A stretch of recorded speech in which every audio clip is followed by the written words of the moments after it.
Hello मेरे प्यारे बच्चों, सुप्रभात। आप सभी कैसे हैं? मैं उम्मीद करती हूँ आप लोग अच्छे होंगे और घर में रहकर अपनी पढ़ाई भी अच्छी तरीके से कर रहे होंगे। बच्चों, अभी आपका हिंदी लिखावट की क्लास है। हिंदी लिखावट की किताब को निकालिए और पेज नंबर 8 को खोलिए। Page number 8।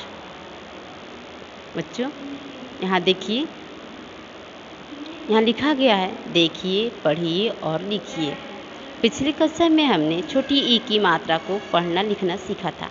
आज हम बड़ी ई की मात्रा को पढ़ना और लिखना सीखेंगे। तो सबसे पहले चलिए आज का हम दिनांक देंगे 24/08/2021।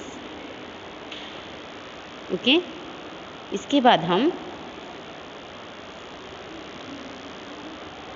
चित्र को देखेंगे। पहला चित्र है पानी का चित्र, दूसरा है हाथी, तीसरा है चीता, चौथा है मकड़ी, पांचवा है लकड़ी। चलिए हम इन सब कुछ शब्द दिए गए हैं, उन शब्दों को लिखना सीखेंगे। पहला शब्द है पानी। पानी को हम कैसे लिखेंगे? चलिए देखिए, सबसे पहले एक बड़ी रेखा देंगे, एक छोटी सी खड़ी रेखा, फिर बड़ी रेखा, फिर खड़ी रेखा, उसके बगल में फिर एक खड़ी रेखा देंगे, नाव बनाएंगे, छोटा सा गोल करेंगे, बड़ी रेखा, फिर खड़ी रेखा, फिर खड़ी रेखा देंगे, ऊपर से एक टोपी बनाएंगे। यह हुआ पानी। चलिए इसी प्रकार से हाथी, चीता, मकड़ी और लकड़ी आप लिखेंगे। ठीक है बच्चों, पृष्ठ संख्या 9 में चलते हैं। देखिए, बड़ी ई की मात्रा से एक वाक्य दिया गया है। लिखा है, गीता दीप जला मिठाई खा। गीता दीप जला मिठाई खा। इस वाक्य को हम कैसे लिखेंगे? देखिए, यहाँ बिंदु में यह वाक्य लिखा गया है। चलिए इन बिंदुओं को हम मिलाएंगे, खड़ी रेखा, गोल बनाएंगे, फिर खड़ी रेखा, फिर खड़ी रेखा, टोपी बनाएंगे, त लिखेंगे, खड़ी रेखा, बड़ी रेखा, तिरछी रेखा, फिर खड़ी रेखा। गीता, अब दीप लिखेंगे, दीप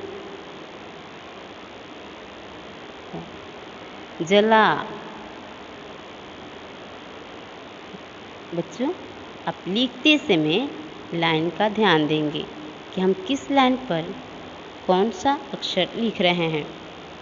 ठीक है, लिखते समय आप लाइन का ध्यान देंगे और सुंदर सुंदर लिखावट में इस वाक्य को लिखेंगे।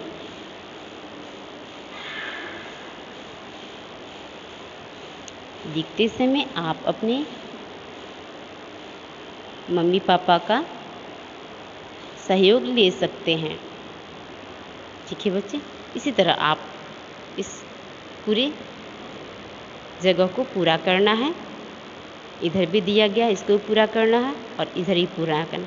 होमवर्क के रूप में यानी गृह कार्य के रूप में आप पेज नंबर 10, पृष्ठ संख्या 10 को पूरा कीजिएगा। पहले प्रश्न में दिया गया है, खाली जगहों पर ई की मात्रा लगाकर शब्द पूरा कीजिए। यानी बड़ी ई की मात्रा इन खाली स्थानों में लगाना है और शब्द बनाना है। दूसरा में है, नीचे दिए गए शब्दों को वाक्यों में प्रयोग कीजिए। शब्द दिए गए हैं, इनको वाक्य में प्रयोग करना है। तीसरा में है, चित्र को उनके नाम से मिलाइए। चित्र को नाम से मिलाइए, यहाँ नाम दिए गए हैं, उनके नाम से मिला दीजिए। बच्चों, लिखते समय आप अपने मम्मी पापा का सहयोग लीजिए। धन्यवाद बच्चों, आपका दिन मंगलमय हो।